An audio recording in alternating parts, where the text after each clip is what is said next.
پروردگار عالم نے قرآن کریم کی اس آیت کریمہ میں ارشاد فرمایا کہ وہ ذات پاک ہے اور وہ بابرکت ذات ہے جو اپنے بندے یعنی اپنے پیغمبر اور رسول جناب محمد عربی صلی اللہ علیہ وسلم کو راتوں کے ایک تھوڑے سے حصے میں مسجد حرام سے مسجد اقصی لے گیا۔ آپ غور کیجئے کہ پروردگار عالم نے اس آیت کریمہ میں دو مسجدوں کا ذکر فرمایا ہے۔ ایک وہ مسجد جہاں سے آپ صلی اللہ علیہ وسلم کا سفر شروع ہوا معراج والی رات میں، اور ایک وہ مسجد کہ جہاں سے زمین کا سفر مکمل ہوا یعنی بیت المقدس، جو اس وقت مسجد اقصی ہے فلسطین کے اندر۔ یہ دو مسجدوں کا اللہ نے ذکر فرمایا ہے۔ یہ پورا واقعہ معراج کا واقعہ کہلاتا ہے۔ اب یہ دونوں مسجد میں سے یہ جو مسجد اقصی ہے یہ ہے کیا، اور اللہ کی نظر میں اس کا مقام کیا ہے، اللہ کی نظر میں اس کی عظمت کیا ہے، اللہ کی نظر میں اس کی اہمیت کیا ہے، وہ حالات کی مناسبت سے میں آپ حضرات کے سامنے بتانا چاہتا ہوں۔ ایمان والا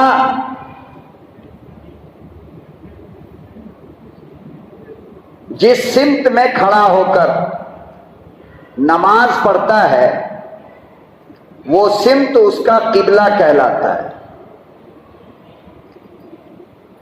ہم لوگ جو نماز پڑھتے ہیں وہ کس کی طرف، ہمارا رخ کدھر ہوتا ہے، قبلے کی طرف ہوتا ہے۔ لیکن آپ کو یہ جان کر تعجب ہوگا کہ ہمارا قبلہ اس وقت مسجد حرام ہے، جس کا ذکر اللہ نے قرآن کی اس آیت میں کیا کہ میں نے مسجد حرام سے اپنے محبوب کا سفر شروع کیا معراج والی رات میں۔ تو آج ہمارا اور آپ کا قبلہ مسجد حرام ہے، یعنی کہ خانہ کعبہ ہے اور بیت اللہ ہے۔ اسی کو آپ بیت الحرام کہہ لیں یا خانہ کعبہ کہہ لیں یا بیت اللہ کہہ لیں، یہ تینوں چاروں نام اسی کا ہے، خانہ کعبہ کا، جس کا مسلمان طواف کرتا ہے۔ تو آج ہمارا قبلہ خانہ کعبہ ہے، لیکن خانہ کعبہ مسلمانوں کا قبلہ پہلے سے نہیں ہے، بلکہ آپ صلی اللہ علیہ وسلم جب دنیا میں تشریف لائے تو اس کے بعد بھی آپ صلی اللہ علیہ وسلم خود نماز بیت الحرام کی طرف یعنی خانہ کعبہ کی طرف رخ کر کے نہیں پڑھا کرتے تھے،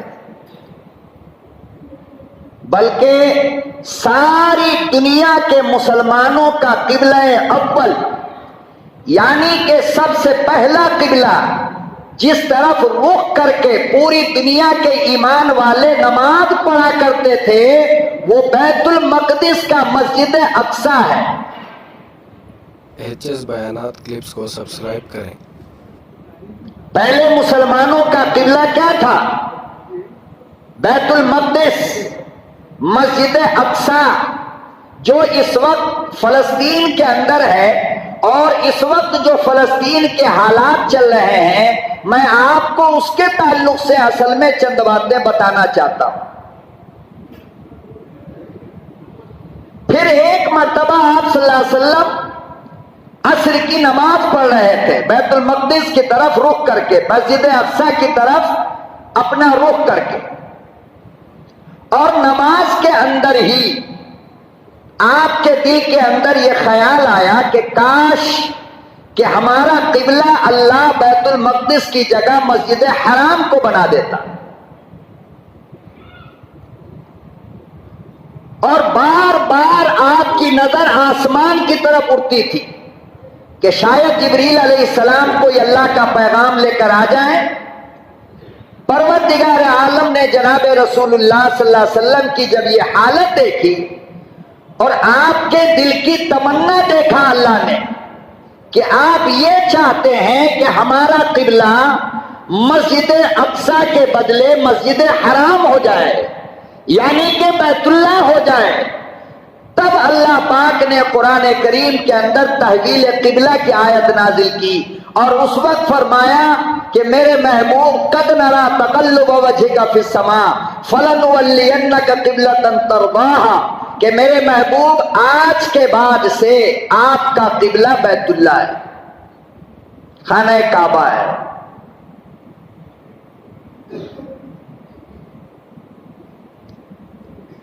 مگر آپ اندازہ لگائیے کہ سیدنا آدم علیہ السلام سے لے کر جناب رسول اللہ صلی اللہ علیہ وسلم کی آدھی زندگی تک مسجد اقصی کو اللہ نے قبلہ بنائے رکھا۔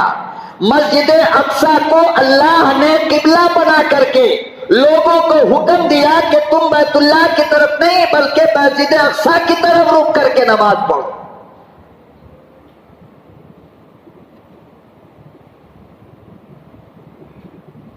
اس سے مسجد اقصی کے عظمت کا پتہ چلتا ہے،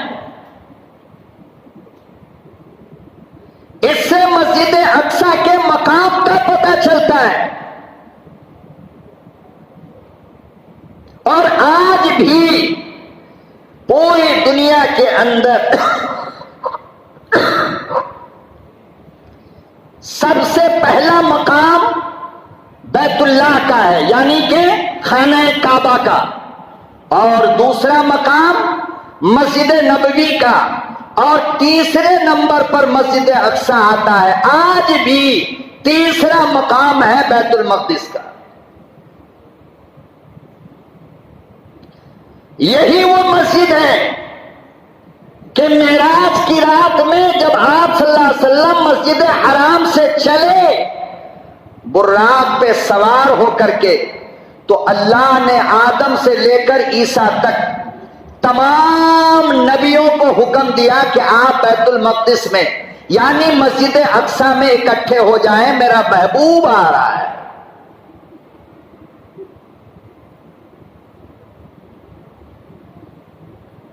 سارے انبیاء آ گئے، آدم علیہ السلام، نوح علیہ السلام، ایوب علیہ السلام، موسیٰ علیہ السلام، ابراہیم علیہ السلام، عیسیٰ علیہ السلام، یعقوب علیہ السلام، داؤد علیہ السلام، زکریا، حضرت یحییٰ، دانیال، تمام کے تمام انبیاء نبی کے آنے سے پہلے مسجد اقصی میں آ کر کے جمع ہو گئے۔ پھر آپ صلی اللہ علیہ وسلم تشریف لائے، اذان ہوئی، نماز کا وقت ہوا، تو آپ صلی اللہ علیہ وسلم پیچھے کھڑے انتظار کر رہے تھے کہ آدم علیہ السلام چونکہ ہمارے ابا ہیں، شاید امامت وہ کریں گے۔ حضرت موسیٰ علیہ السلام کلیم اللہ ہیں، اللہ سے بات کیا کرتے تھے، شاید امامت آج وہ کرائے۔ لیکن حضرت جبریل امین آئے قریب اور آپ صلی اللہ علیہ وسلم کے ہاتھ کو پکڑا اور مصلی کی طرف بڑھایا، فرمایا کہ میرے محبوب جہاں آپ موجود ہو دوسرا کوئی امام نہیں بن سکتا ہے۔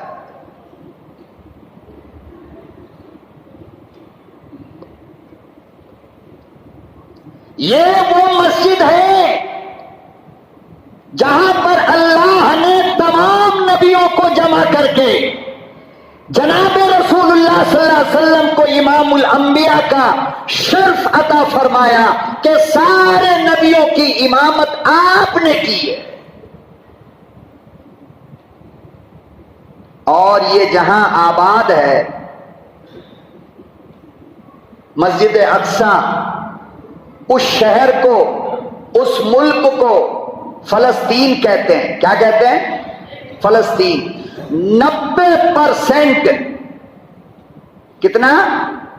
90% انبیاء اکرام کی قبریں اور 90% حضرات انبیاء اسی علاقے سے اللہ نے پیدا کیا ہے، اور ان کی قبریں اسی علاقے کے اندر ملک شام میں موجود ہے، لبنان میں موجود ہے، فلسطین میں موجود ہے. بڑے بڑے انبیاء کی قبریں، نبیوں کی قبریں.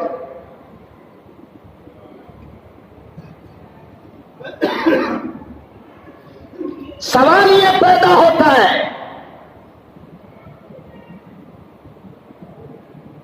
کہ جب یہ ملک فلسطین اتنا خوشحال تھا، جب سارے انبیاء اسی علاقے کے اندر آئے، تو پھر یہودیوں کا کنٹرول کیسے ہو گیا جو آج ظالم بن کر کے پورے فلسطین کو آگ لگا رہا ہے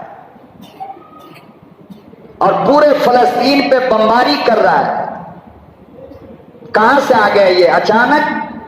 اس علاقے میں تو 1945 سے پہلے، 1945 سے پہلے ایک بھی یہودی نہیں تھے، بلکہ سارا علاقہ جہاں پر آج یروشلم ہے، تل ابیب ہے، اور جہاں پر یہ بنی اسرائیل آباد ہے، یہودی لوگ رہتے ہیں، یہ سارا علاقہ صرف اور صرف مسلمانوں کا تھا، ایمان والے کا تھا، فلسطینیوں کا تھا.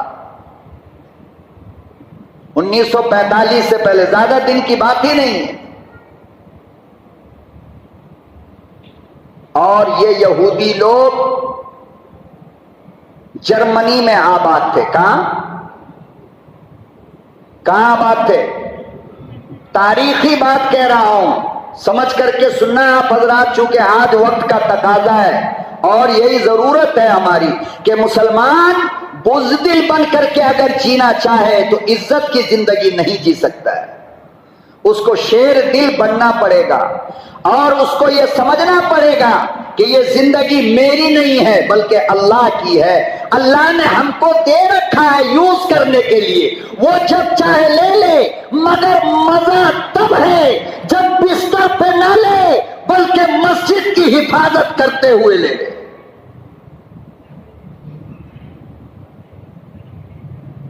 ورنہ مرنے کو تو کہیں بھی مرو گے، بستر پہ بھی مرو گے، کارخانہ کرتے کرتے مرو گے، پیسہ گنتے گنتے مرو گے، بینک بیلنس سنبھالتے مرو گے، سونا چاندی کا دیدار کرتے کرتے مرو گے، گھوڑا گاڑی کا حساب کرتے کرتے مرو گے. لیکن یاد رکھو ان میں کی کوئی موت تمہیں جنت تک نہیں پہنچا سکتی ہے. جنت تک پہنچانے والی موت بس ایک ہے، اللہ کا دین ہو اور اس کی حفاظت کے لیے تمہارے سروں پہ کفن بدا ہو اور کسی کی تلوار آ کر تمہاری گردن اڑائے.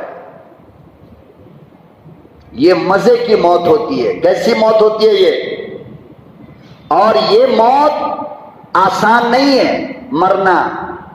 یہ موت، اور اس موت کے لیے تیار، خدا کی قسم کہہ رہا ہوں، صرف وہی بندہ رہ سکتا ہے جس کے دل کے اندر نہ عورت ہو نہ دولت ہو. عورت کی محبت آ گئی تو شہادت مشکل، دولت کی محبت آ گئی تو مرنا مشکل.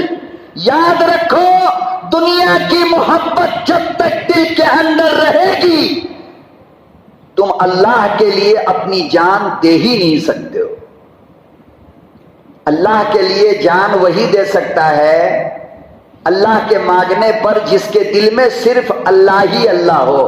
یہ دنیا اللہ آپ کی، یہ دولت میری نہیں آپ کی، یہ گاڑی گھوڑا یہ بنگلہ یہ بلڈنگ اللہ میری نہیں آپ کی، یہ بیوی میری نہیں آپ کی امانت، یہ اولاد میری نہیں آپ کی امانت. میرے اللہ جب بیوی نہیں تھی آپ نے بیوی دیا، جب بچے نہیں تھے آپ نے بچہ دیا، جب مال نہیں تھا آپ نے مال دیا، جب مکان نہیں تھا آپ نے مکان دیا، جب دولت نہیں تھی آپ نے دولت دیا۔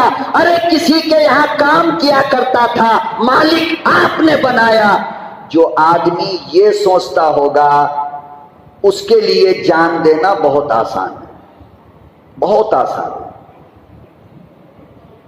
یہ میری، یہ میری، یہ میری، یہ میری، یہ میری، یہ میرا، یہ کرنے والا کبھی بھی مرنا نہیں چاہے گا، چاہے 110 سال کا ہو جائے، مرنا نہیں چاہتا ہے۔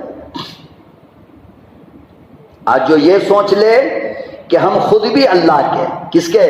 اور یہ میں نہیں، اللہ کا قرآن کہہ رہا ہے کہ ایمان والو تمہاری زندگی اور تمہاری جان تمہاری نہیں ہے۔ ان اللہ اشتری من المؤمنین انفسهم واموالهم بان لهم الجنہ، تمہاری جان کو اللہ نے خرید لیا جنت کے بدلے۔ ہماری جان کو کس نے خرید لیا؟ بولو بھائی، کس نے خرید لیا؟ آپ بتاؤ کہ دنیا میں اللہ سے اچھا کوئی خریدار ہوگا؟ کوئی ہوگا؟ اور اللہ سے اچھی قیمت دینے والا کوئی ہوگا؟ تو بتاؤ ایمان والو، تمہارا مقصد کیا ہے عبادت کا؟ عبادت کا مقصد کیا ہے؟ عبادت کا مقصد صرف اور صرف یہ ہوتا ہے کہ اللہ میرے گناہوں کو معاف کر کے جہنم سے بچا لے اور جنت کے اندر داخل کر دے۔ تو اللہ نے کیا کہا کہ جنت میں اگر جانا چاہتے ہو تو تمہاری جان کو میں نے خریدا جنت کے بدلے۔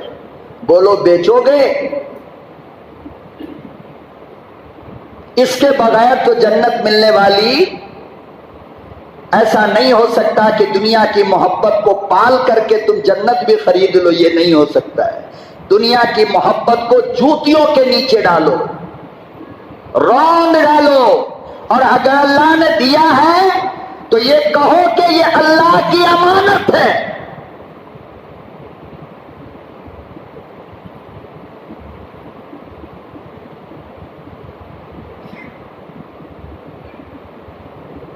اور جس نے یہ کہا کہ یہ اللہ کی امانت ہے، تو میں لکھ کر کے دے دیتا ہوں یہ بات، نوٹ کر لو۔ اگر تم نے یہ کہہ دیا کہ میری زندگی اللہ کی امانت ہے، اللہ تمہاری زندگی میں برکت ڈال دے گا۔ اور برکت کس طرح آتی ہے معلوم؟ بیماری کو اللہ دور کر دے گا۔ ورنہ اگر 1 مہینہ بیمار ہو کر بستر پر چلے گئے تو بتاؤ اس 1 مہینے کی کوئی گنتی ہوئی؟ کوئی کام کیا آپ نے؟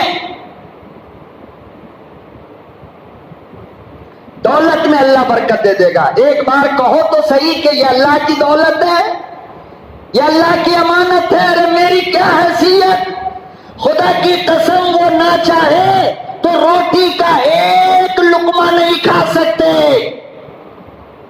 ابھی ہاسپٹل جاؤ گے ڈاکٹر کہہ دے گا خالی پانی پینا 1 ہفتے تک، وہ بھی پانی منہ سے نہیں پینا، پائپ سے پینا، جوس بھی نہیں، روٹی بھی نہیں، ہیٹ بھی نہیں، گوشت بھی نہیں، مچھلی کچھ نہیں، 1 ہفتے تک خالی پانی پینا پڑے گا اگر زندہ رہنا چاہتے ہو۔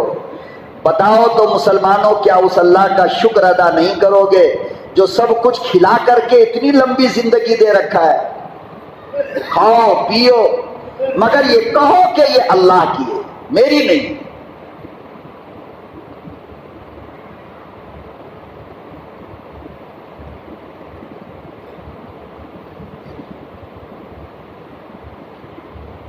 تو یہ یہودی لوگ جو آج مسلمانوں پہ ظلم ڈھا رہے ہیں، فلسطین کے آس پاس ان کا کوئی علاقہ نہیں تھا، ان کی کوئی آبادی نہیں تھی، ان کا کوئی خاندان نہیں تھا، ان کا کوئی مکان نہیں تھا، بلکہ یہ لوگ جرمن میں آباد تھے۔ جرمنی جس کو کہتے ہو نا، یہ لوگ وہاں آباد تھے۔ لیکن وہاں انہوں نے جب چال چلی جرمن حکومت کے خلاف، اور اس وقت وہاں کا بادشاہ ہٹلر تھا. کون تھا؟ ہٹلر. کبھی کبھی اپنی تاریخ بھی پڑھ لیا کرو، اور اگر پڑھنا نہیں جانتے تو غور سے سن کر کے اس کی حفاظت کیا کرو، کام آئے گا نا. آج فلسطین فلسطین چلا رہے ہو، ہر مسلمان افسوس کے آنسو گرا رہا ہے. پورے فلسطین کے 10,000 عمارت کو کھنڈر بنا دیا گیا، توڑ دیا گیا 6 دن میں.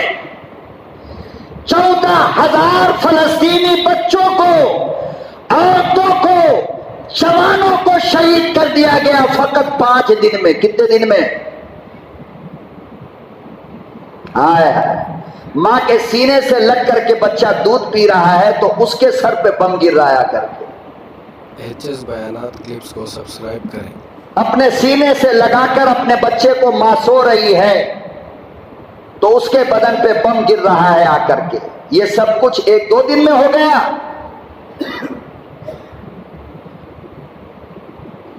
مگر تمہیں آج تک یہ نہیں معلوم کہ فلسطین کیا ہے، فلسطین والے کیا ہیں، یہ یہودی کون ہیں، کہاں سے آئے، کب آئے. بس تم نے یہ سنا کہ حماس نے ان کے اوپر راکٹ داغا ہے، آدھے گھنٹے میں 4-6 ہزار 5,000 راکٹ ڈال دیا تو تم کہنے لگے حماس نے غلط کیا ہے. یہی کہہ رہے ہو نا، یہی سوچتے ہو نا.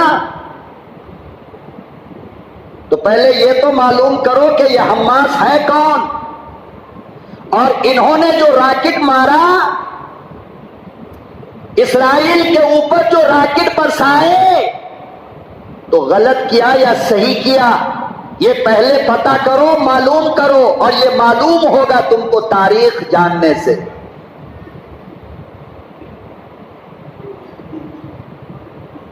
اب دیکھو حقیقت، پھر آپ فیصلہ کرنا کہ حماس نے کیا غلط کیا ہے.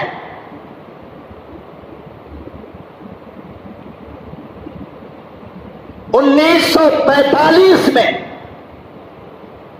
جرمن کے اندر ان یہودیوں نے جب بدماشی کیا تو وہاں کے ہٹلر نے ان تمام کا قتل کروا دیا، یہودیوں کا سب کو مروایا کھلے عام. کئی 1 لاکھ یہودیوں کی گردن کڑوا دی. جو تھوڑے بہت یہودی بچ گئے تھے نا، یہ لوگ چوری چھپے سمندری جہاز میں بیٹھ کر پہلے امریکہ، برطانیہ، رسیا، اٹلی، فرانس، جو یہ سارے آج دوست بنے ہوئے ہیں مسلمانوں کے خلاف، پہلے ان ملکوں کے پاس گئے، یہ 100-150 ہزار یہودی، کہ آپ اپنے ملک میں ہم کو تھوڑی سی جگہ رہنے کے لیے دے دو، مگر کسی نے ان کو ٹھکانہ نہیں دیا. یہ 1945 کی بات کہہ رہا ہوں میں، 1947 یا 45، کوئی ٹھکانہ نہیں دیا ان کو. اسی سمندر کے راستے سے ہوتے ہوئے یہ لوگ فلسطین کے سمندر پہ آئے. فلسطین میں مسلمان تھے، اسلام کے چاہنے والے لوگ تھے، قرآن و حدیث پہ عمل کرنے والے لوگ تھے. یہاں کے بادشاہ نے جب دیکھا کہ یہ لوگ کھانے کو ترس رہے ہیں، بدن پہ کپڑا نہیں ہے، ان کے گود میں چھوٹے چھوٹے معصوم بچے ہیں، ان کے پاس عورتیں بلک بلک کر رو رہی ہے، تو فلسطین کے بادشاہ نے ان کو تھوڑی سی زمین ایک کنارے میں دے دیا غزہ سے ہٹ کر کے، اور کہا کہ یہاں پر آپ لوگ آباد ہو جاؤ.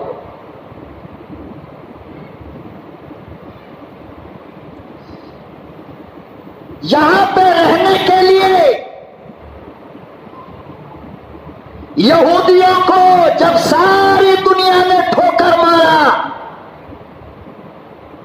تو مسلمان ملک نے ان کو تھوڑی سی جگہ دی اور یہ کہا کہ جس چیز کی ضرورت پڑے ہم لوگ آپ کی مدد کے لیے انسان ہونے کی وجہ سے تیار ہے.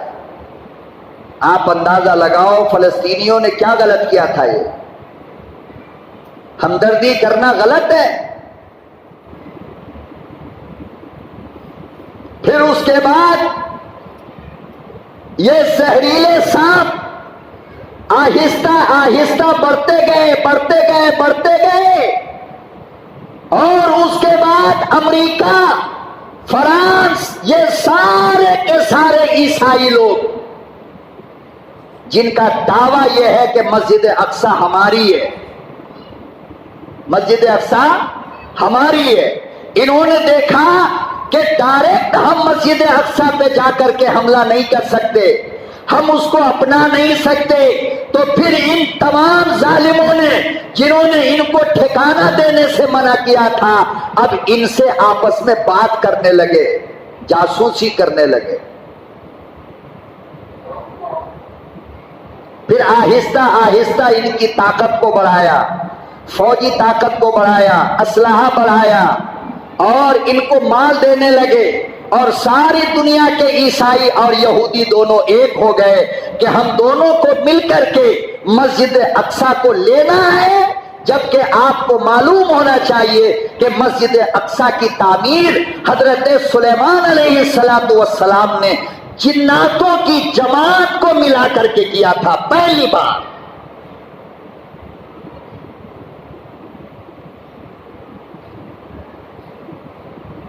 کس نے کیا تھا؟ مسجد اقصی کی تعمیر کس نے کیا؟ حضرت سلیمان علیہ السلام نے. مگر پھر یہ عیسائیوں کے قبضے میں آیا تو حضرت عمر کے زمانے میں حضرت عمر نے ان عیسائیوں کو مار مار کر مسجد اقصی خالی کروایا اور پھر مسجد اقصی کو فتح کیا. پھر حضرت عمر کا دور ختم ہو گیا، پھر ایک زمانہ گزرا، پھر عیسائیوں نے، یہودیوں نے مسجد اقصی کے اوپر کنٹرول کر لیا. اس کے بعد اللہ نے حضرت صلاح الدین ایوبی کو بھیجا. حضرت صلاح الدین ایوبی نے سینکڑوں جنگ کیا ہے ان عیسائیوں سے، اور اس جنگ کے بدلے پھر حضرت صلاح الدین ایوبی نے مسجد اقصی کو فتح کیا. پھر مسلمانوں کی آپس کی کمزوری کی وجہ کر اور کچھ کم عقلی کی بنیاد پر یہ یہودی آئے، اور اس کے بعد یہ اپنی طاقت کو بڑھاتے بڑھاتے پھر مسجد اقصی کو حاصل کرنے کے لیے یہ سارا کھیل کھیل رہے ہیں. تقریباً 70 سال ہو گئے اور 70 سال سے یہ فلسطینیوں پہ ظلم کر رہے ہیں. کئی 1 لاکھ فلسطینی شہید ہو گئے اب تک.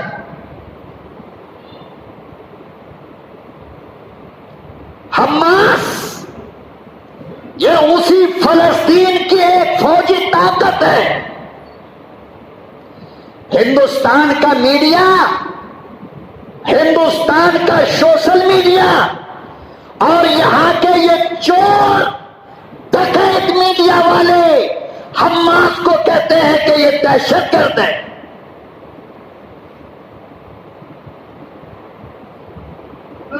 تم ہماری زمین لے لو، ہمارے مکان چھین لو، اور جب میں اپنی زمین لینے کے لیے تم پہ حملہ کروں تو یہ کیا ہوگا؟ یہ دہشت گردی ہوگی. ارے بولتے کیوں نہیں؟ دہشت گردی ہے یہ.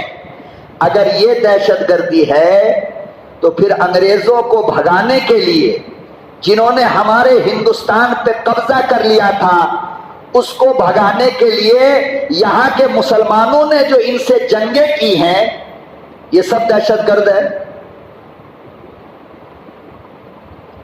مولانا ابوالکلام آزاد نے ان سے جنگ کیا، یہ دہشت گرد ہیں.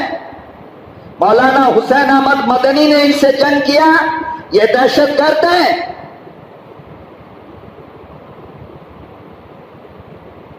اور کئی لاکھ ہندو مسلمان مل کر کے جو انگریزوں کو بھگانے کے لیے شہید ہوئے مارے گئے. آپ بتاؤ یہ بھی دہشت گرد ہیں؟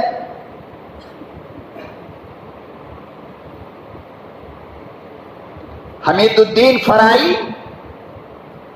پاکستان نے جب اپنا ٹینک کشمیر کے راستے ہندوستان میں ڈالنا چاہا اور ہندوستان پہ حملہ کرنا چاہا تو اس کے ٹینک کے نیچے آ کر کے حمید الدین نام کا ایک مسلمان سو گیا تھا، بم باندھ کر کے اپنے بدن میں. کیا باندھ کر؟ ارے بولو بھائی، کیا باندھ کر؟ کسی کی ہمت نہیں ہو رہی تھی کہ اس کے ٹینک کے جا کر کے سامنے سے کوئی مقابلہ کرے. یہاں کے فوجی جنرل کرنل پریشان ہو گئے تھے کہ پاکستان اپنا سب سے خطرناک ٹینک لے کر کے آ رہا ہے، اس کا مقابلہ کرنا مشکل ہے. تو اسی دھرتی کا ایک مسلمان جوان حمید الدین نام کا 22 سال کا جنرل، کتنے دن کا؟ کچھ پتا بھی ہے آپ کو کس ملک میں آپ جی رہے ہو؟ خالی آرام سے کھاتے رہو، اپنا کاروبار دیکھتے رہو، اچھا اچھا کپڑا استری کر کے پہنتے رہو، مہنگا سے مہنگا جوتا پہنو، اچھی سے اچھی گاڑی خریدو، مکانوں میں اے سی لگاؤ، بس اسی میں تمہاری زندگی ختم ہو جائے گی. باقی یہ سارا معلومات دینا یہ مولوی کا کام ہے، ہمیں اس سے کوئی مطلب نہیں. کبھی کبھی اپنی اپنی زبان میں، تم کنڑا پڑھنا جانتے ہو، کنڑا زبان میں اپنی ہسٹری پڑھو، تاریخ پڑھو. انگریزی جانتے ہو، انگریزی زبان میں تاریخ پڑھو. اردو جانتے ہو، اردو میں تاریخ پڑھو. علماء سے معلوم کرو کہ ہم کون ہیں، ہم کیا ہیں.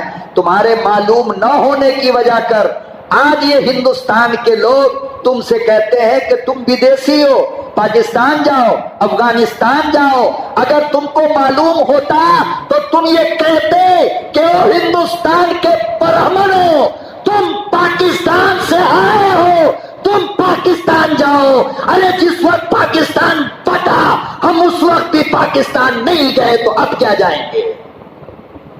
اور یہ ملک ہمارا تھا، ہمارا ہے اور قیامت تک ہمارا رہے گا، اس لیے کہ ہمارا باپ آدم بھی اسی ملک میں آیا ہے.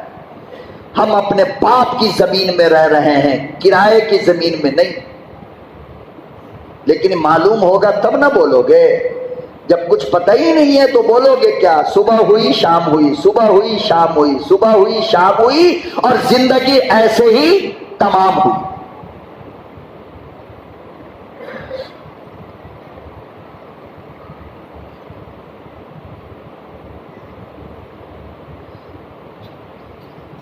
تو یہ 22 سال کا کرنل حمید الدین فرائی کھڑا ہوا، کہا کیا بات ہے؟ کہا پاکستان کا بہت خطرناک ٹینک آ رہا ہے 1947 میں، اس کا مقابلہ ہمارے بس میں نہیں ہے. حمید الدین فرائی نے کہا تم سب پیچھے ہٹ جاؤ. کیا کرو؟ پتلا سا لڑکا، بدن میں جان نہیں، 22 سال کی فقط عمر ہے. تم 22 سال میں صحیح سے PUBG گیم بھی نہیں کھیل پا رہے. کھیل لیتے ہو؟ HS بیانات کلپس کو سبسکرائب کریں. یہودیوں کو میرے بھائی جہاں اور باتوں کی تکلیف ہے وہاں اس بات کی بھی تکلیف ہے کہ فلسطین میں کوئی ٹک ٹاک کا اسٹار پیدا نہیں ہوتا ہے، فلسطین میں کوئی گیم کھیلنے والا جوان پیدا نہیں ہوتا ہے، فلسطین میں کوئی تہجد چھوڑنے والی عورت پیدا نہیں ہوتی ہے، فلسطین کا کوئی گھر قرآن کی تلاوت کے بغیر کھلتا نہیں ہے. یہ اور اس کو مارے جا رہا ہے اندر اندر. اتنے خطرناک دور میں ایسے لوگ، ویڈیو پہ آپ نے دیکھا ہوگا چھوٹی چھوٹی بچی اسرائیل اور یہودی فوجیوں کے سامنے کھڑی ہو کر مقابلہ کر رہی ہے. ماں نماز جمعہ کے لیے جب مسجد اقصی میں اپنے بچوں کو جمعے کی نماز کے لیے بھیجتی ہے تو خدا کے گھر میں قسم کھا کر کے کہتا ہوں کہ اپنے چھوٹے چھوٹے بچوں کو کفن پہنا کر کے بھیجتی ہے. معلوم ہے آپ کو؟ یہ وہ فلسطین ہے. اور کفن پہناتی ہے، آنکھوں میں سرما اور سر میں تیل ڈال کر، اور آخری ہونٹ کو بوسہ دے کر کے اماں کہتی ہے بیٹا جاؤ نماز جمعہ ادا کر کے آؤ. واپس آ گئے تو اماں ملے گی، شہید ہو گئے تو رب کے یہاں ملے. لاؤ پوری گوری پالیا سے اٹھا کر ایک ماں لے کے آؤ ایسی. بس خدا کی قسم میں اس کے آنچل کو اللہ کی طرف اٹھا کر دعا مانگوں، مگر ایک ماں پیدا تو کرو ایسی. نہیں کر سکتے. یہودیوں کو اس بات کی تکلیف ہے کہ 70 سال سے جن فلسطین کے نوجوانوں کو ہم نے کاجل مولی کی طرح کاٹا، ارے ان کو ختم ہو جانا چاہیے تھا، لیکن وہ ختم کیا ہوں گے اس کا ڈبل پیدا ہو جاتا ہے. اس بات کی تکلیف ہے اسے کہ اس چھوٹے سے ملک سے 30 لاکھ کی آبادی والا ملک ہے. کتنا؟ ارے بولنا کتنا؟ 30 لاکھ کی آبادی والا ملک 70 سال سے پوری دنیا کے یہودی اور عیسائیوں کے ناک میں دم کیے ہوا ہے. تم ہندوستانی مسلمانوں 35 کروڑ ہونے کے باوجود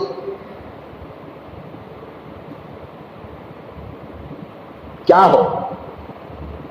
کچھ پتا ہے تم کو اپنی حیثیت کا اندازہ ہے؟ 35 کروڑ اور وہ 30 لاکھ. امریکہ اس کے خلاف، جرمن اس کے خلاف، رشیا اس کے خلاف، چائنا اس کے خلاف، برطانیہ اس کے خلاف، افریقہ اس کے خلاف، پوری دنیا کے 52 سپر پاور ملک 30 لاکھ مسلمان کے خلاف ہے، مگر 70 سال میں ان کا ایک آدمی کم نہیں کر سکا. ایک آدمی. ہاں شہید ہوتے 14,000 5 دن میں شہید ہو گئے، لیکن آپ کچھ دنوں کے بعد سنو گے کہ ان کو کوئی فرق نہیں پڑا ہے.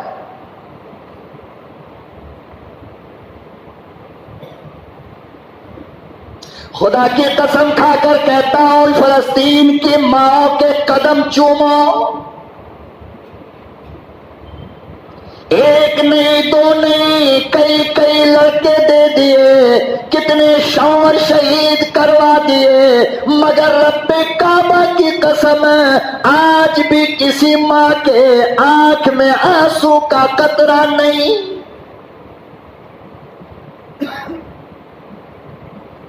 سوشل میڈیا اٹھاؤ دیکھو تو صحیح، اماں اپنے لگتے جگر کا جنازہ گود میں لیے ہے، اپنے ہاتھ سے کفن پہنا رہی ہے، مگر ایک جملہ زبان پہ جاری ہے، میرے پروردگار یہ تیری امانت تیرے حوالے.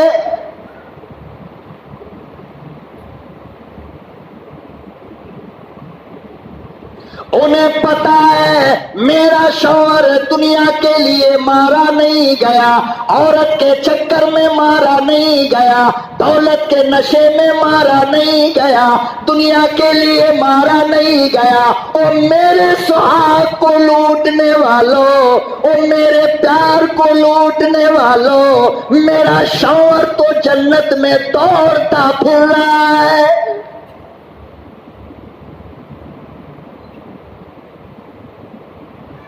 ان کا یقین اللہ کے کلام پر ہے. اللہ کہتا بلا حیاء ولکن لا تشعرون. ایک بھی فلسطینی مرا نہیں ہے بلکہ وہ زندہ ہے. او یہودیو تم جانتے نہیں ہو، جانتے نہیں. قرآن کہتا ہے کہ میری مسجد کی حفاظت کے لیے، میرے گھر کی حفاظت کے لیے جو اپنی جان دے دے ان کو مردہ نہ کہنا، بلکہ وہ تم سے اچھی زندگی میں وہ زندہ ہے. وہ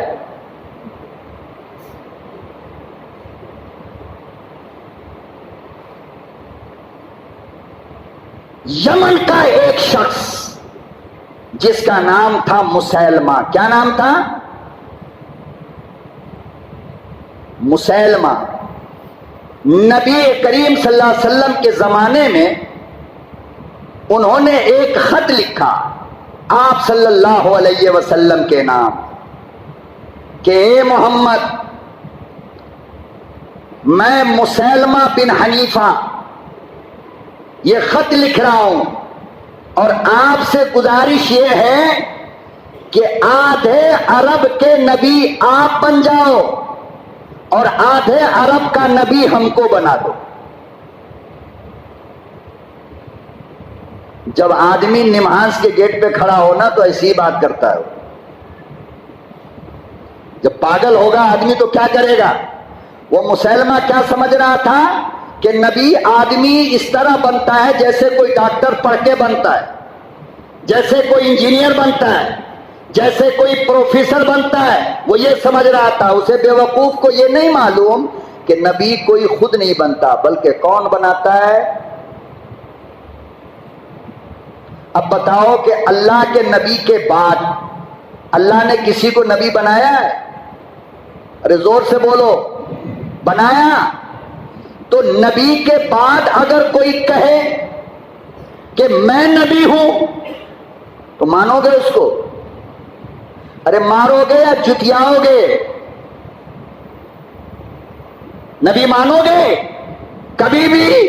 اور یہی بات اپنے گھروں میں بھی جا کر اپنی بیوی بچوں سے کہنا کہ کہیں بھی گھر میں، دکان میں، مکان میں، ریلوے اسٹیشن پہ، بس اسٹینڈ میں ایسے کچھ سر پھرے لوگ پھرتے رہتے ہیں جو الگ الگ ریڈی میڈ نبی کی امت کہلاتی ہے. وہ آپ کو آ کر کے کہے گی کہ آخری نبی تو قادیانی ہے، کوئی کہے گا آخری نبی فلانا ہے، کوئی کہے گا آج کل آلو بیگن کی طرح نبی پیدا ہو رہا ہے. پیاز مہنگا ہے مگر نبی آج کل بہت سستا ہے.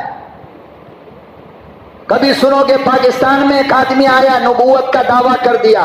تم بس ایک بات یاد رکھنا کہ قرآن نے کیا کہا؟ ما کان محمد ابا احد من رجالکم ولکن رسول اللہ وخاتم النبیین، کہ اے محمد آپ آخری نبی ہو. آپ زور سے بولو، آخری نبی ہو. آپ کے بعد کوئی نبی آنے والا نہیں. تو جب قرآن نے کہہ دیا تو بات ختم ہو گئی نہیں. اب اس کے بعد اگر کوئی کہے کہ پنجاب میں نبی پیدا ہوا، پاکستان میں نبی پیدا ہوا، میڈیا پر ایک نبی آ کر کے اپنا چینل چلا رہا ہے، یہ خاص کر کے جو لوگ یوٹیوب اور فیس بک انسٹاگرام کے دیوانے ہیں نا، یہ لوگ پاگل ہو رہے ہیں آج کل.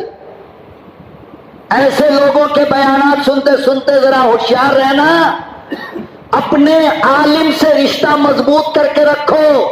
جب بھی کوئی اس طریقے کا پاگل ٹکرائے اپنے عالم کو فوراً فون کرو، بات کرو.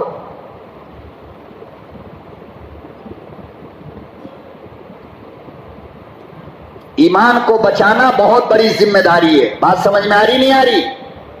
ہاں. تو وہ جو مسلمہ تھا اس نے خط لکھا آقا صلی اللہ علیہ وسلم کو کہ آدھے عرب کے نبی آپ بن جاؤ اور آدھے عرب کا نبی ہم کو بنا دو. ایک بات. دوسری بات یہ آپ لکھ دو، اگر اس کے لیے آپ تیار نہیں ہو تو آپ ایک لیٹر پہ یہ لکھ دو کہ جب تک آپ دنیا میں رہو گے آپ نبی اور میری وفات کے بعد مسیلمہ نبی. یہ دونوں میں سے کوئی ایک بات لکھو. یہ خط لے کر انہوں نے اپنے 2 آدمی کو بھیجا. کہاں؟ مدینے. آقا صلی اللہ علیہ وسلم کے پاس. آقا صلی اللہ علیہ وسلم نے خط دیکھا اور مسکرانے لگے. اس کے جواب میں آقا صلی اللہ علیہ وسلم نے لکھا کہ محمد ابن عبداللہ کے طرف سے مسیلمہ کذاب کے نام. کذاب کے معنی سب سے بڑا جھوٹا، سب سے بڑا جھوٹا. تو نبی نے کیا لکھا؟ اب آپ جب کسی کو جو آدمی نبی ہونے کا دعویٰ کر رہا ہو اور اس کو کہو گے کہ سب سے بڑا جھوٹا، اور اس کے پاس فوجی طاقت بھی ہو، دولت کی طاقت بھی ہو، ملک کی طاقت بھی ہو، پولیس کی طاقت بھی ہو، حکومت کی طاقت بھی ہو، تو بتاؤ اس کو غصہ نہیں آئے گا؟ آئے گا نا؟ تو آپ صلی اللہ علیہ وسلم نے فرمایا کہ محمد کی طرف سے مسلمہ جھوٹے کے نام یہ خط ہے، اور پھر نیچے لکھا کہ نبی اور رسول یہ بنانا کسی انسان کے بس کا نہیں ہے بلکہ اللہ بناتا ہے۔ کون بناتا ہے؟ اللہ بناتا ہے۔ پھر آپ نے وہ خط لکھا، اور خط لکھنے کے بعد اب اصل بات دیکھو کہ جس انسان کے دل میں اللہ ہی اللہ ہو، وہ دنیا کی کسی طاقت سے خدا کی قسم کبھی بھی نہیں ڈرتا ہے۔ یقین کر لو، میری بات مانو، ایک بار دنیا یہاں سے نکال کر اپنی جوتی میں ڈالو اور اللہ کی محبت کو یہاں لے کر آ جاؤ، پھر اگر تم خود کو شیر نہ سمجھ بیٹھے تو میرا نام نہیں۔ نہ بیماری سے ڈر لگے گا، اور یہاں تو لوگ کتا سے ڈر رہا ہے، بلی سے ڈر رہا ہے، سانپ سے ڈر رہا ہے، بیوہ عورت سے ڈر رہا ہے۔ کیا مجال کہ بلی راستہ کاٹ دے اور تو میسور چلا جائے؟ دونوں ہاتھ سے بیوی پکڑ کے گھسیٹے گی، نہیں آج جانا ٹھیک نہیں ہے، بلی راستہ کاٹ دی ہے۔ ایمان والا اتنا کمزور ہوگا یہ ہم نے کبھی سوچا بھی نہیں تھا۔ ایمان والے نے جب ایک بار کہہ دیا لا الہ الا اللہ، تو مطلب کیا ہے؟ اللہ تیرے سوا کچھ ہے ہی نہیں۔ HS بیانات کلپس کو سبسکرائب کریں۔ کیا کتا کیا بلی، کچھ بھی نہیں، سب کیا ہے؟ اللہ ہے۔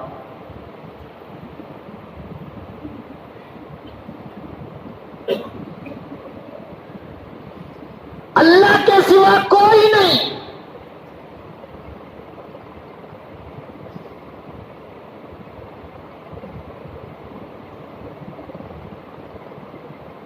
جو ہے اللہ ہے۔ نبی نے یہ خط لکھا اور پھر اعلان کیا کہ یمن، ملک یمن، اس خط کو لے کر کے کون جائے گا؟ اب بتاؤ، جو اس خط کو لے کر کے جاتا اس کے بچ کے واپس آنے کی کوئی صورت ہے کیا؟ ارے کوئی صورت ہے؟ مارا جائے گا نہیں۔ نبی کریم صلی اللہ علیہ وسلم نے جب یہ اعلان کیا کہ اس خط کو لے کر کے کون جائے گا، تو اللہ اکبر اللہ اکبر، ایک پتلا دبلا آدمی، ایسا لگ رہا تھا جیسے کہ بدن میں ہڈی کے سوا کچھ ہے ہی نہیں، اور اس کا نام تھا حبیب ابن زید۔ کیا نام تھا؟ حبیب ابن زید۔ کام کیا تھا اس کا؟ وہ سر کے اوپر ٹوکرا رکھ کر کے مدینے کی گلیوں میں کھجور بیچتا تھا، اور نماز پڑھنے کے لیے مسجد آیا، پیچھے بیٹھا ہوا تھا، نماز سے فارغ ہوا تو کھجور اٹھا کر منہ میں ڈالا، چبا رہا تھا کہ اچانک نبی نے کہا یہ خط لے کر مسلمہ کذاب کے پاس کون جائے گا؟ تو وہ جلدی سے کھڑا ہو گیا، بھاگا ہوا آگے آیا اور کہا یا رسول اللہ میں جاؤں گا، یا رسول اللہ میں جاؤں گا۔ اس نے یہ جملہ جس وقت زور سے کہا تو وہ جو کھجور منہ میں تھا نا، اس کا ٹکڑا ایک بیٹھے ہوئے صحابی کے منہ پہ جا کر کے گرا ہے۔ اس نے کہا ارے اللہ کے بندے، پہلے پورا کھجور کھا لیتا پھر بولتا، یہ کیا کر رہا ہے؟ اللہ اکبر و کبیرہ، ایمان والو، غیرت مندو، میرے ملک کے نوجوانوں اندازہ لگاؤ۔ وہ حبیب کہنے لگا وہ تو کہتے ہو ٹھیک ہے، مگر جلدی مجھے اس لیے تھی کہ کہیں میرا آقا یہ ڈیوٹی کسی اور کو نہ دے دے۔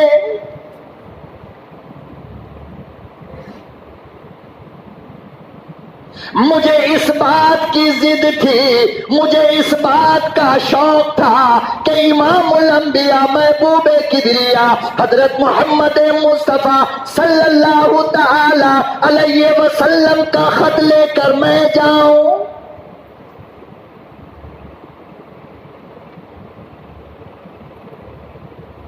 ہے، غریب ہے، ٹوکرے پہ گھوم گھوم کر کھجور بیچنے والا. اور آگے سنو، 12 بچے تھے اس کے. کتنے؟ 2 کے بعد آپریشن کراتے ہو نا بیوی کا، یہ کہہ کر کہ 2 سے زیادہ ہو گیا تو پڑھائیں گے کیسے، 2 سے زیادہ ہو گیا تو کھلائیں گے کہاں سے، 2 سے زیادہ ہو گیا تو پرورش کیسے کریں گے. واہ رے واہ واہ واہ واہ. تو نے کبھی نہیں سوچا کہ ماں کے پیٹ میں 9 مہینہ تیری پرورش کس نے کیا؟ باپ نے، چچا نے، محلے کے لیڈر نے؟ جس رب نے ماں کے پیٹ میں اندھیرے کمرے میں 9 مہینہ پالا، کیا تو سمجھتا ہے کہ تیری اولاد کو وہ نہیں پالے گا؟ بولو بھائی، نہیں پالے گا. اور اللہ نہ کرے قبر کے اندر جب ایسی عورتوں کا داخلہ ہوگا جنہوں نے بچوں کے ڈر سے آپریشن کروا لیا ہے، تو خدا کی قسم فرشتوں کے سوال کا جواب دینا ان کے لیے مشکل ہو جائے گا. اللہ پوچھے گا یہ کیا کیوں تو نے؟ 12 بچے، کمانے والا ہے، اور اس میں سے کئی بچے تو ایسے تھے جو دودھ پی رہے تھے. اللہ کی قسم مسجد میں بیٹھا ہوں، روایت کے اندر آتا ہے کہ وہ اپنے کھجور کا ٹوکرا لے کر مسجد میں آیا تھا. کھجور کا ٹوکرا پہنچانے بھی پلٹ کر اپنے گھر نہیں گیا ہے. آقا صلی اللہ علیہ وسلم نے خط دیا اور اپنی تلوار دی، اپنا گھوڑا دیا اور فرمایا کہ دیکھو حبیب، ذرا ڈٹ کے جانا، مضبوط بن کے جانا، اس لیے کہ اس کی بہت بڑی طاقت ہے، بہت بڑی طاقت ہے. مگر ایمان والا یاد رکھو دوستو، دنیا کے کسی سپر پاور سے نہیں ڈرتا. ایمان والا اگر ڈرتا ہے تو فقط اپنے رب سے، اللہ کے سوا کوئی طاقت اس کے پاس نہیں ہے. یہی وجہ ہے کہ اتنے بڑے اسرائیل پر، اتنے بڑے طاقتور ملک پر، پوری دنیا میں سب سے مضبوط انٹیلیجنس کا محکمہ جس کو موساد کہتے ہیں. آپ کو یاد ہوگا ہندوستان کے ایئر بیس پر پنجاب میں جب حملہ ہوا تھا تو ہندوستان کی حکومت نے موساد کے انٹیلیجنس کو منگوایا تھا یہ معلوم کرنے کے لیے کہ یہ حملہ کس نے کیا ہے. اتنی مضبوط انٹیلیجنس کا محکمہ. لیکن مجاہدوں نے، حماس نے ان کے سارے انٹیلیجنس کی ایسی کی تیسی کر کے رکھ دی.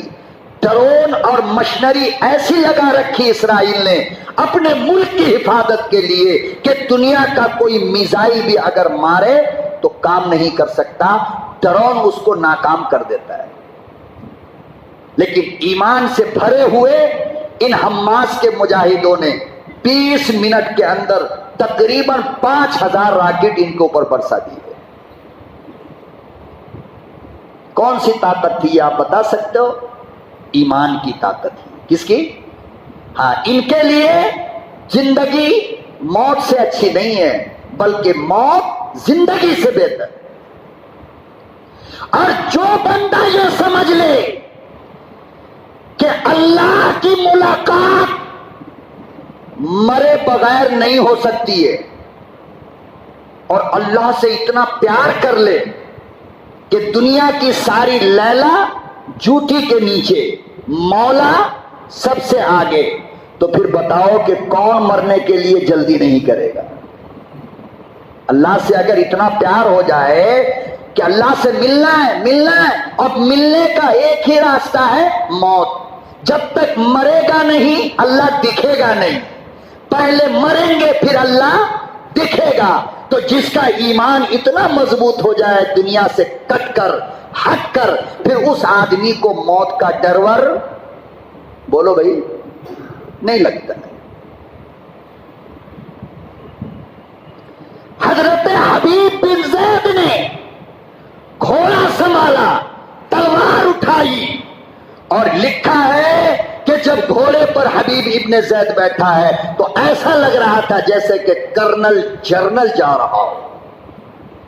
پہنچ گئے مسلمہ کذاب کی دربار میں. وہ بڑی مجلس لگائے بیٹھا ہوا تھا.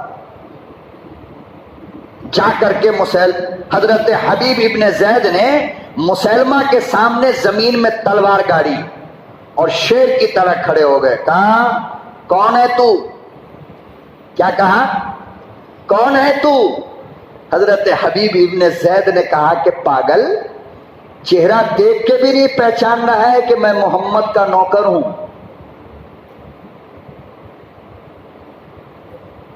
نہیں سمجھے؟ حبیب ابن زید نے کیا کہا؟ چہرہ دیکھ کر بھی نہیں پہچانا کہ میں محمد کا غلام ہوں. حضرت حبیب دنیا میں قیامت تک آنے والے مسلمانوں کو بتانا چاہ رہے تھے کہ میرے محبوب کا جو غلام ہوگا وہ چہرے سے پہچانا جائے گا. کسے؟ اس لیے محمد عربی والا چہرہ بناؤ، موت سے پہلے پہلے نبی والا چہرہ بنا لو. نبی کی سنت سے اپنے اسلام کو دکھاؤ دنیا کو سامنے کہ میں مسلمان ہوں. دکھاؤ گے انشاءاللہ؟ کہا کہ چہرے سے نہیں پہچانا کہ میں محمد کا نوکر ہوں. کہا کیا بات ہے، کیسے آنا ہوا؟ یہ خط لے کر آیا. تو اس زمانے میں بادشاہ لوگ خط خود نہیں پڑھتا تھا، بلکہ جو چمچا ہوتا تھا نا وہ پڑھتا تھا. تو لاکھوں آدمی بیٹھے تھے. اب چمچا نے جو خط پڑھا تو پڑھا کہ مسلمہ کذاب. یہ جملہ جب سنا تو مسلمہ کذاب کی ناک پھولنے لگی، لال ہو گئی. کیا بدتمیزی ہے؟ کہا کہ اچھا یہ بتا، حبیب ابن زید سے کہا کہ نبی کے بارے میں تو کیا کہتا ہے؟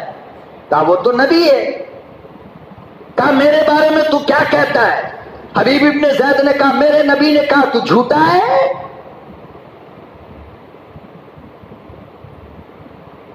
اللہ اکبر و کبیرہ یہ جملہ سنا.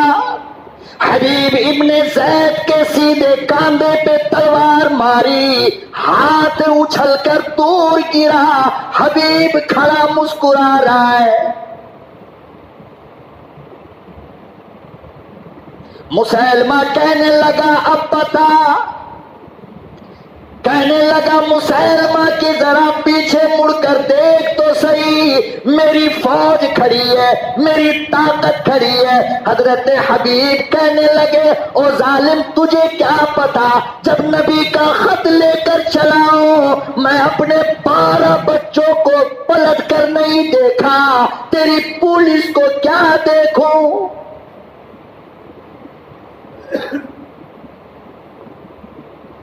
اسلام زندہ ہوتا ہے ہر کربلا کے بعد. کہا میرے بارے میں کیا کہتا ہے؟ کہا تو جھوٹا ہے. پھر یہ ہاتھ پہ مارا. خدا کی قسم وہاں پر ایک شخص جو کھڑا تھا بعد میں مسلمان ہوا، اس نے واقعہ بیان کیا کہ دونوں ہاتھ کٹ کر کے دو طرف تڑپ رہے تھے اور مسلمہ شیر کی طرح اب بھی کھڑا ہے. حبیب ابن زید، مسلمہ نے پوچھا اب بتا. کہا کہ ارے ظالم ابھی تو جان باقی ہے، ابھی تو، ارے بولنا، ابھی تو جان باقی ہے. کہا اچھا. جلاد کو حکم دیا، کہا گردن اڑاؤ. گردن پہ تلوار ماری، گردن ادھر گری ہے. مدینہ المنورہ میں میرے آقا کے آنسو گر گئے. اسی وقت آنسو ٹپکنے لگے.